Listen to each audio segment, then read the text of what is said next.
Assalamu alaikum class 6th. Myself Arslan Shehzad. Hope so you all are fine and doing well. Today our topic is computer classification as per size. There are three types of computers which are mentioned. The first one is mini computer. Here we start. A mid-sized computer in size and power, mini computers lie between workstation and mainframe. In the past decade, the distinction between large mini computer and small mainframe has blurred. However, as has the distinction between small mini computers and workstation. But in general, mini computers is a multi-processing system capable of supporting from 4 to about 200 users simultaneously. अब class mini computer क्या होता है? Mini computers आपका micro computer से थोड़ा सा बड़ा होता है, ठीक है, और ये मल्टी प्रोसेसिंग सिस्टम कैपेबल है. मीनवाइल ये सपोर्ट करता है आपका फ्रॉम 4 टू अबाउट 200 यूज़र्स एक ही साथ सिमल्टेनियसली मीन के साथ साथ इस पे काम कर सकते हैं, ठीक है. इसकी जो ऑपरेटिंग सिस्टम की स्पीड होती है, प्रोसेसिंग स्पीड, वो फास्ट होती है, ठीक है. इसकी मेमोरी भी ज़्यादा होती है और ये हम यूज़ करते हैं जनरल पर्पस के लिए. जनरल पर्पस मीन कि हम हर एक काम इसके ऊपर कर सकते हैं, ठीक है. और जो हैवी लोड वर्क होता है उसके लिए ये सूटेबल होता है मिनी कंप्यूटर, ठीक है. Mini computer is a multi-user computer system capable of supporting hundreds of users simultaneously और hundreds of users एक साथ इस पे काम कर सकते हैं, ठीक है. इस कंप्यूटर्स पे इसकी कंप्यूटर्स की जो रिसोर्सेज होती हैं उन रिसोर्सेज को एक्सेस किया जा सकता है. रिसोर्सेज में आपके पास देखें इनपुट आउटपुट डिवाइसेस भी आती हैं, मेमोरी भी आती है, प्रोसेसर्स भी आते हैं, ठीक है. तो बहुत सारे यूज़र्स उनको भी यूज़ कर सकते हैं, ठीक है. A mid size computer in a size and power, many computers lie between workstation and mainframe. In the past decade, the distinction between large mini computer and small mainframe has blurred. तो ये class ऊपर वाला ही लिखा हुआ है नीचे paragraph, ठीक है, जो कि मैं आपको बता चुका हूँ कि ये ना ही बहुत बड़ा कंप्यूटर में से आता है ना ही छोटे कंप्यूटर्स में से आता है. तो ये दरमियान वाला जो इसके कंप्यूटर की टाइप होती है वो है, ठीक है. ये यहाँ पे लिखा है lie between work station and main frame, ठीक है. तो हम आगे पढ़ेंगे तो आपको पता चल जाएगा कि मेन फ्रेम भी क्या है. देन हम नेक्स्ट पेज पे जाते हैं. आगे है माइक्रो कंप्यूटर. तो क्लास माइक्रो कंप्यूटर क्या है? माइक्रो कंप्यूटर वो होता है जो आप घर में यूज़ करते हैं, जो कंप्यूटर लैब में पड़े होते हैं, जो आपके मोबाइल फ़ोन्स हैं, ये भी माइक्रो कंप्यूटर में आते हैं, ठीक है. इसको रीड आउट करते हैं. डेस्कटॉप कंप्यूटर इज़ पर्सनल और micro mini computer sufficient to fit on a desktop. Laptop computer, a portable computer complete with an integrated screen and keyboard. It is generally smaller in size than a desktop computer and larger than a notebook computer. अब देखें सबसे पहले लिखा हुआ है कि desktop computer क्या है. डेस्कटॉप कंप्यूटर आपके पास वो है जो हम किसी डेस्कटॉप कंप्यूटर जो हम हमारे कंप्यूटर लैब में कंप्यूटर्स पड़े हैं या जो आपके घर में सिस्टम पड़े हैं उनको डेस्कटॉप पीसी कहा जाता है, जो कि किसी भी टेबल के ऊपर ईज़िली फिट हो जाते हैं, ठीक है. उसके बाद लैपटॉप कंप्यूटर है. लैपटॉप कंप्यूटर जो है वो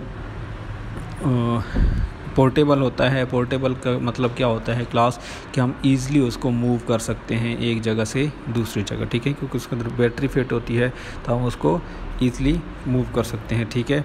और ये डेस्कटॉप के साइज़ से थोड़ा सा छोटा भी होता है और हल्का भी होता है, लाइटर इन वेट होता है, ठीक है. आगे देखें डेस्कटॉप कंप्यूटर लिखा हुआ है. डेस्कटॉप कंप्यूटर अ पर्सनल और micro mini computer sufficient to fit on a desktop, ठीक है. ये डेस्कटॉप के ऊपर इसी तरीके से डेस्क के ऊपर भी सेट हो जाता है. आगे लैपटॉप कंप्यूटर लिखा है जो कि ऑलरेडी ऊपर वाला सेम पैराग्राफ ही है, नीचे ये मैं आपको बता चुका हूँ, ठीक है. आगे देखें palm top computer, digital diary, notebook, PDA, ठीक है. ये क्या है? Hand size computer. Palm top have no keyboard but the screen serve both as an input and output. ये जो आपके पास पाम टॉप में आते हैं आपके मोबाइल फ़ोन्स, आपके टैबलेट्स, जो कि आपने हाथ पे रखे होते हैं और उसी पे ही आप इनपुट भी कर रहे होते हैं, आउटपुट भी कर रहे होते हैं, स्क्रीन के ऊपर टच कर रहे होते हैं, एज अ इनपुट डाटा दे रहे होते हैं और स्क्रीन से वापस डाटा ले रहे होते हैं, तो वो हमारे पास आउटपुट कहलाता है, ठीक है क्लास. आगे देखते हैं मेन फ्रेम। तो ये ऊपर वाला और नीचे वाला पैराग्राफ दोनों सेम है, ठीक है, तो इसमें डिफरेंस नहीं है, दोनों सेम ही हैं, ये रिपीट हुआ है। तो हम एक पढ़ लेते हैं, कोई भी ऊपर वाला देख लेते हैं। A very large and expensive computer capable of supporting hundreds और even thousands of users simultaneously in the hierarchy that starts with a simple microprocessor in watch for example at the bottom and move to supercomputer at the top, main frame और just below super computer. अब देखें class main frame क्या होता है। Main frame computer आपके पास बड़ा computer होता है जो कि किसी बड़ी ऑर्गेनाइजेशंस में यूज़ किया जाता है, जो कि आप देख लें कि बैंक्स वगैरह में यूज़ किया जाता है, एयरपोर्ट्स पे यूज़ होता है, नादरा ऑफिसेज़ में यूज़ किए जाते हैं मेन फ्रेम कंप्यूटर्स, जिनका ऑपरेटिंग सिस्टम जो है वो मल्टी यूज़र्स होते हैं, जिनका डेटाबेस जो है वो बहुत, क्योंकि हमने डाटा बहुत ज़्यादा स्टोर करना होता है, जिसकी स्टोरेज कैपेसिटी बहुत ज़्यादा होती है, प्रोसेसिंग स्पीड भी बहुत ज़्यादा होती है, ठीक है।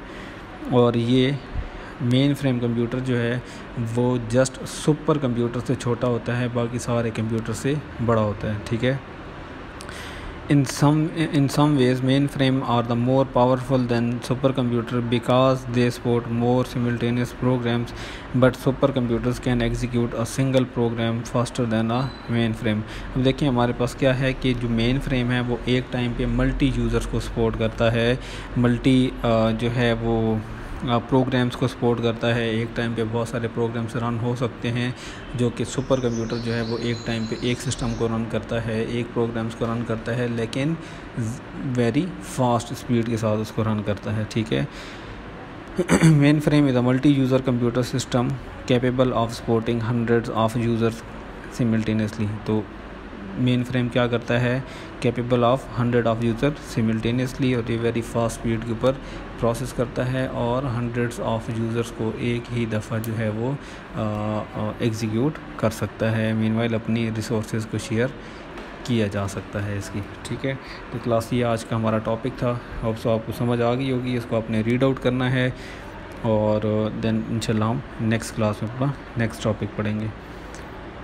बल्कि साथ नीचे लिखा हुआ है सुपर कंप्यूटर, इसको भी पढ़ लेते हैं। ये भी पैराग्राफ रिपीटेड है, तो हम पैराग्राफ जो है वो एक ऊपर वाली पढ़ लेते हैं। The fastest and the most powerful type of computer super computer are very expensive and are employed for specialized application that require immense amount of mathematical calculations.